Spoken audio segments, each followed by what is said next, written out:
तर रामकृष्ण हरी मंडळी. तर मित्रांनो, आजचा मेन मुद्दा असा आहे, व्हिडिओ बनण्याचा उद्देश, कारण की व्हिडिओ हा शेतकरी भावंडांसाठी आहे. व्हिडिओ शेवटपर्यंत बघा आणि व्हिडिओ आवडल्यानंतर आपल्या चॅनलला सबस्क्राईब करायला आणि लाईक करायला विसरू नका. तर मित्रांनो, व्हिडिओला सुरुवात करत आहे. तर मित्रांनो, तुम्ही बघत आहे मागच्या एक आठवड्यापासून भरपूर पाऊस झाल्यामुळे गुडघेइतकं रानात पाणी साचूनसुद्धा माला पिकाचं आहे ना वाटोळ होत आहे. तुम्ही बघू शकता मित्रांनो, वायाला जात आहे.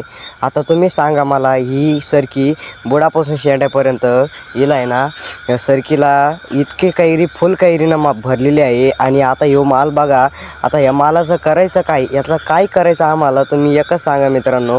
आता ह्यो व्हिडिओ इतका व्हायरल करा. बघा आता ह्यो 300 किलो झेंडू, या झेंडूचं करायचं काय, झेंडूसुद्धा गुडघेइतकं पाणी झालेलं आहे. आता ह्यो माल एवढा वायाला गेला आहे. आता याचं करणार काय आहे बघा. त्याच्यानंतर घरापुढंसुद्धा इतकं पाणी साचलेलं आहे, घरा पाण्यात आहे. बघा मित्रांनो, शहराने सुद्धा इतकं पूर येत आहे, मोठे मोठे पूर येत आहे. इतका पाऊस हवा नव्हता. धन्यवाद.